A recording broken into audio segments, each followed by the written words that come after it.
The ending of this book is crazy. Basically, I'm wrong about everything. I'm gonna tell you that I'm gonna go read, but I'm actually gonna go watch Modern Family. Girl, this is what you asked for. Hi, welcome back to my channel. My name is Kylie, and I read. In today's video, we are going to read the Once Upon a Broken Heart series by Stephanie Garber. I don't know a single thing about these books. I saw someone say that they have major fairy tale vibes. Literally all I know is that there are 3 of them. I don't know a single other thing. I don't know the names of the characters. This is gonna be a non-spoiler vlog. Fingers crossed that we have a snow day tomorrow, because then I get to stay inside all day and read. This is the first one, Once Upon a Broken Heart. It's just over 400 pages. If I really stick my mind to it, I think I could have this finished by tomorrow morning. Hopefully we get a lot of snow this week so then I can be a shut-in and read all 3 of these. I don't even know like the order. These covers are very pretty, I will say. I've seen the other covers online and I think I like those more. These are library books, and if I really like them, then later on I'll buy them and put them on my shelf. Okay, let's get started. Look at this beautiful map.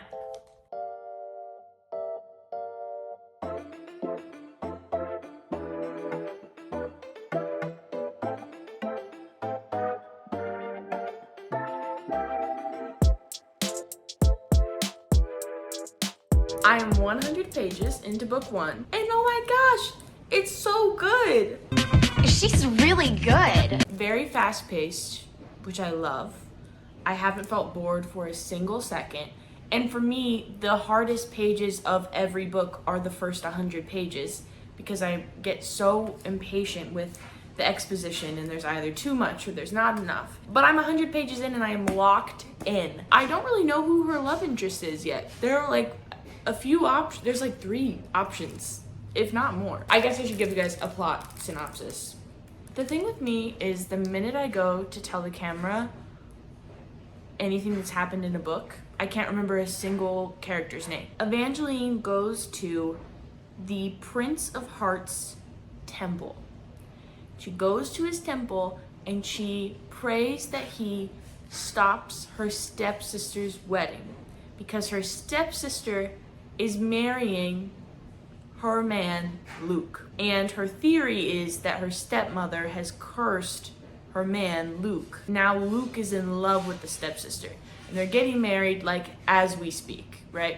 And so she prays to the Prince of Hearts, could you please stop this wedding so that I might have a chance? While she's praying, the Prince of Hearts shows up. He's like, yo, did I just hear you praying to me? Let me make your wishes come true, baby girl. I'll stop the wedding, but in exchange, you have to promise me 3 kisses, and I get to choose who your 3 kisses are. He gives her these 3 little scars like on her wrist, but then she runs across town to her stepsister and Luke's wedding, and they're all statues. There's like a glass of wine, and it says, this is poison, don't drink me. You know, maybe I missed something, but she like acutely understands that if she drinks that, then she'll turn into a statue and free like everybody at the wedding because they're all statues. I'm not really sure where we got that. And maybe that's on me. That there's a very high chance that that's on me. She drinks the wine, even though the Prince of Hearts, who also goes by Jax shows up and he's like, don't drink that, that's dumb. But then she drinks it anyway, as like a move of self-sacrifice. But it's also like, girl, this is what you asked for, isn't it? Like, they're not getting married, like he stopped it, but she drinks it and becomes a statue. And then she wakes up from being a statue, and it's been 6 weeks. Luke has been mauled by a wolf, and he's like ugly now, I guess. And he doesn't want to marry the stepsister anymore because he feels like he's trapping her, I think. Those are the vibes anyway. Evangeline, her stepmom sold her dad's store out from under her, and it was Evangeline's store. She was working in it. Now her whole thing is that everyone in town, everyone in the kingdom, thinks that she's like a hero. But really, it was her fault they were all statues in the first place, right? And all of these men are like applying to be her suitor. And she feels bad because her stepsister is depressed. And you know what? I'd be depressed too. Then, me just giving you guys the whole plot of the book. This is all in the first 100 pages, by the way. Whenever I said fast-paced, I meant fast-paced. The empress of their kingdom invites her to go to the Northern Kingdom, which is where her mom is from, to go to their prince's ball where he's going to pick out a bride. So that's basically where I'm at. Some more stuff has happened, but this is a non-spoiler vlog. So I'm not gonna get into all the nitty-gritty. That's so much to happen in the first 100 pages. And you know what? I think I hate this Luke guy already. And I don't think he's actually even been on the page. And she brings her stepsister with her to the Northern Kingdom. And I like the stepsister, I think, which is kind of fun because normally you don't get that. So I'm not sure if her love interest is gonna be, I'm guessing it's not gonna be this Luke guy, right? Because Luke is way too normal to stay her love interest. So I'm guessing that it's gonna be this prince that she's gonna go to his ball. I'm guessing it's gonna be him. I think his name is Apollo, Prince Apollo. Or I think it's gonna be Jax, the Prince of Hearts. It's probably gonna be Jax. He has that whole mysterious bad boy, evil prince kind of energy going on. So far, I don't really hate anybody besides Luke. And that is a miracle. Hopefully I will have this finished by tomorrow after work. This just in. I think they have a mind link. They can talk to each other telepathically. And fun fact about me, that is my favorite fantasy trope ever. And I'm kicking my feet and giggling right now. This is the best thing that could possibly happen to me ever. Update. Everything that I thought was going on is basically not going. Basically, I'm wrong about everything. Hey, I'm obsessed with this book. I'm not even halfway through and it feels like it's maybe a 5-star. Is this premature? Maybe. Am I jinxing myself? Probably. You know what? It'll be okay.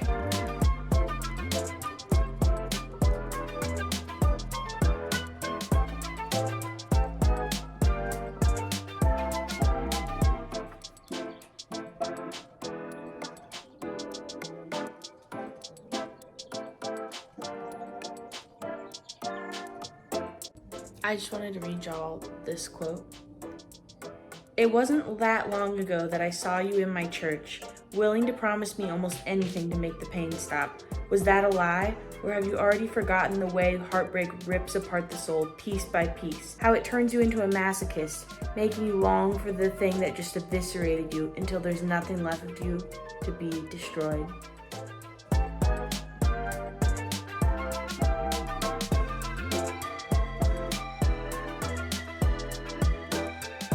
Okay, it's the next day, and it is a full-on blizzard outside. We're supposed to get anywhere from 12 to 18 inches of snow. So I'm home from work for the whole day today. It's 11 a.m. I have about 100 pages left in Once Upon a Broken Heart. So I think I could easily finish the first and second book today. This book is incredibly fast-paced. There's almost no time for you to catch your breath in between things happening. Bus, club, another club, plane. Next place. The whole Dark Prince love interest thing doesn't always work for me, but it is really working for me in this. I really like Jax. A character that from the beginning of the book I was like, wow, I have such a good feeling about this character. I no longer have good feelings about this character, but I've been having such a great time reading this, and it's like 20 below outside. Probably not. I have no idea what the temperature is outside. It's cold outside. So we're gonna snuggle up with our hot chocolate and my heated blanket, and of course my sweet little dog.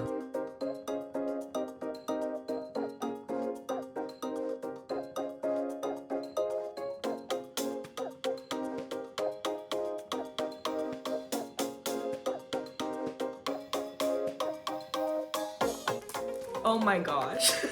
I saw that coming, however, it still kind of gagged me a bit. I finished the first book in the series, Once Upon a Broken Heart. I think I need time to decide how many stars I want to give it. I loved the pacing. All of the story elements were fun. It didn't feel like we were going out of our way to do things that didn't matter. It felt like everything was really relevant to the plot. The ending was good. It's an interesting plot twist. I'm not sure that I really buy it, but I'm not sure that I'm supposed to buy it either. The person that it seems to want me to believe is the bad guy, I don't believe is the bad guy. So I'm really excited to get into the next one and get to the bottom of what's really happening in this. But I loved this book. It was so fun. Sometimes I can't think of an adjective that's not the word fun. But I had a really good time reading it.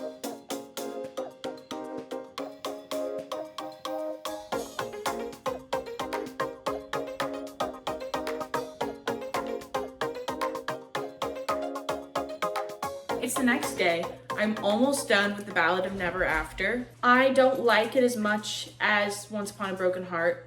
Honestly, the pacing of this book is a little better. I do feel like the relationship hasn't made any progress, and I think it should have made a little bit of progress, halfway through the second book, if there's only 3 books. If I don't find out more about Jax by the end of this book, then I'm gonna get really tired and I'm not really gonna want to keep going. Reading them back to back is kind of taking a toll on me because normally I take breaks between books in a series, but I wanted to make this vlog, so I'm reading them all at once. And I'm not sure that I love doing that, but I'm gonna keep doing that. That's where I'm at with that. I'm gonna tell you that I'm gonna go read, but I'm actually gonna go watch Modern Family. So, see you guys later.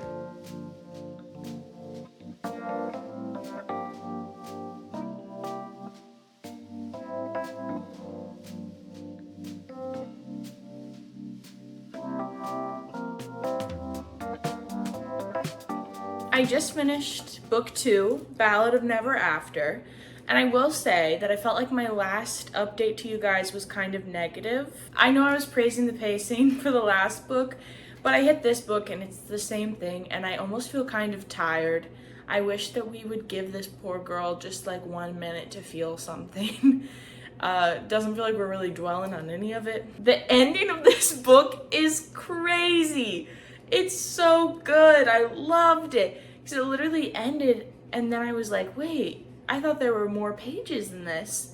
And then you flip the page and it's like, psych, actually it's not over. That bumped it up a little bit more for me. I think I'm probably gonna give it like a 3.5, 4 star, somewhere in there. I did like the first one better still. We finished 2 of 3, so that's really exciting. Now I am craving cookie dough so bad, so I think I'm gonna make some cookie dough and watch Modern Family, and then I'm probably gonna go to bed. So I'll probably update you guys again tomorrow.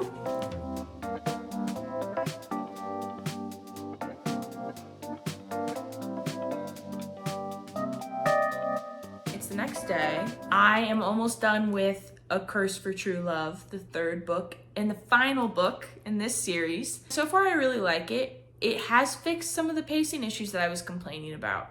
I feel like we're giving Evangeline a lot more time to breathe and process what's been happening to her.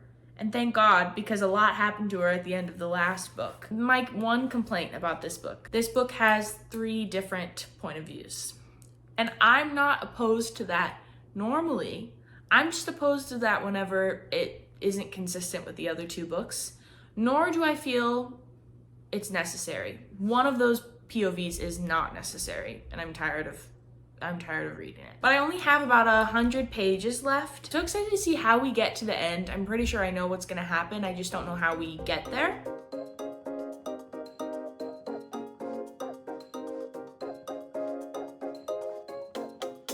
What's happening?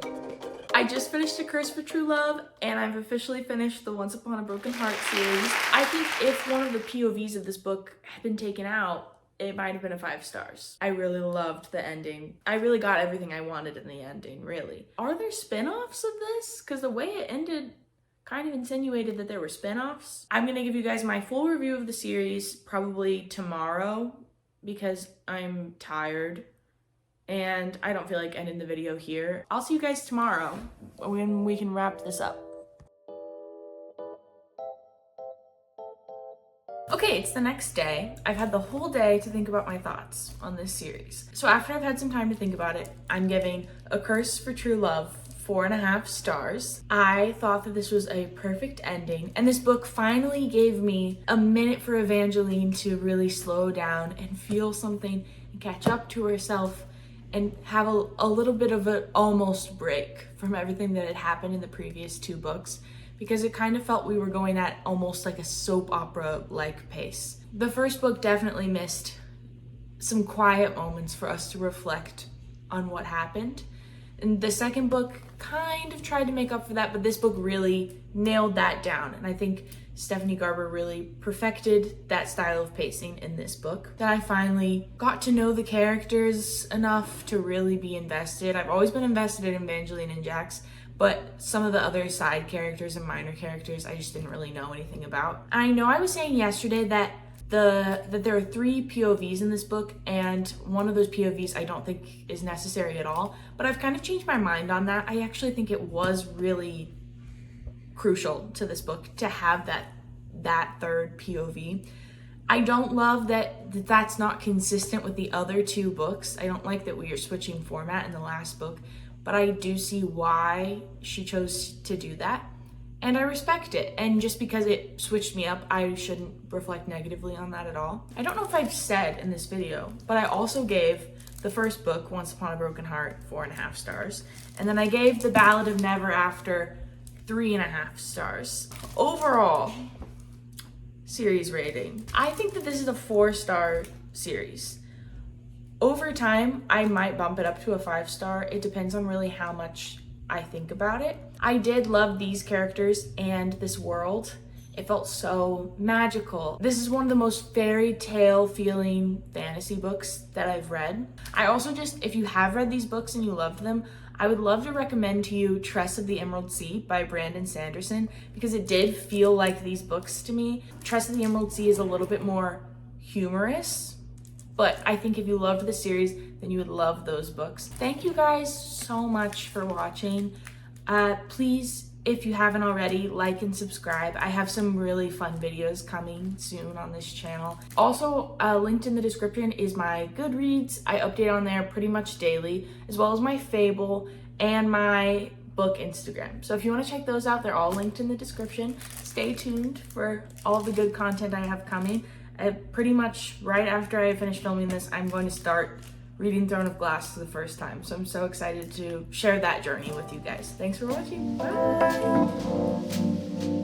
Bye!